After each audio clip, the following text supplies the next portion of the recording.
পুনরায় নৈহাটির মুখ উজ্জ্বল করার ধারাকে অব্যাহত রেখে নৈহাটি আনন্দবাজার অ্যাথলেটিক ক্লাবে দীর্ঘ 7 থেকে 8 বছর ধরে প্রশিক্ষণরত সিঞ্জনি সরকার 26তম পশ্চিমবঙ্গ রাজ্য ক্যারাটে চ্যাম্পিয়নশিপে কুমিতে স্বর্ণপদক পেয়ে আগামী দিনে রাজ্য সিলেকশন প্রস্তুতির মাধ্যমে আগামী দিনে উত্তরাখণ্ডে অনুষ্ঠিত হতে যাওয়া ন্যাশনাল খেলতে যাওয়ার লক্ষ্যে এগিয়ে চলেছে সিঞ্জনি। পড়াশোনার পাশাপাশি খেলাধুলাকেও বেছে নিয়ে এগিয়ে চলেছে এই ক্ষুদে খেলোয়াড়। সিঞ্জনি সংবাদ মাধ্যমের মুখোমুখি হয়ে জানান সে আগামী দিনে ন্যাশনাল খেলার লক্ষ্যে এগিয়ে যেতে চায়।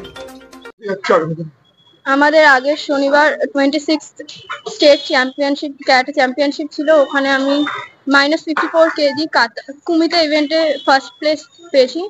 তো এবার আমাদের এই শনিবার স্টেট সিলেকশন আসছে, ওখানে আমি উত্তীর্ণ হতে চাই। তুমি আগামী দিনে ন্যাশনাল খেলতে যাচ্ছ তো? যদি স্টেট সিলেকশন আমি সিলেক্ট হই, ন্যাশনাল যদি চান্স পাও, তোমার কিরকম অনুভূতিটা কিরকম হবে? আমার খুব ভালো লাগবে। তুমি যে এত কষ্ট করে ন্যাশনালের জন্য যাচ্ছ, চেষ্টা করছো, এর পিছনে মূল অবদান কার? আমার মার। আর কোচের? সবার প্রথমে আমার মা, তারপর আমার কোচ সিহান বাবলু বিশ্বাস, তারপর আমার সিহান। কোচ তোমাকে কিভাবে গাইডলাইন দিয়েছিল যদি একটু বলো। ছোটবেলা দিয়ে আমাদের ওনারা খুব ভালোভাবে ট্রেনিং করাচ্ছেন, আর এখন আরো ভালো করে। সপ্তাহে কতদিন প্র্যাকটিস করতে আসো?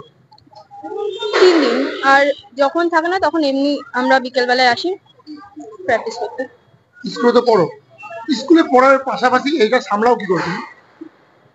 স্কুল টাইমে স্কুল করি, তারপর যখন ফাঁকা পাই তখন ক্যারাটেতে চলে আসি।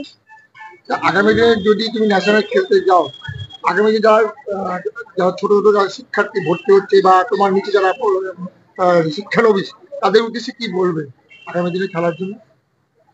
ওরাও যাতে আরো ভালো করে প্র্যাকটিস করে, আর ওরাও যাতে একটা লেভেল পর্যন্ত পৌঁছাতে পারে।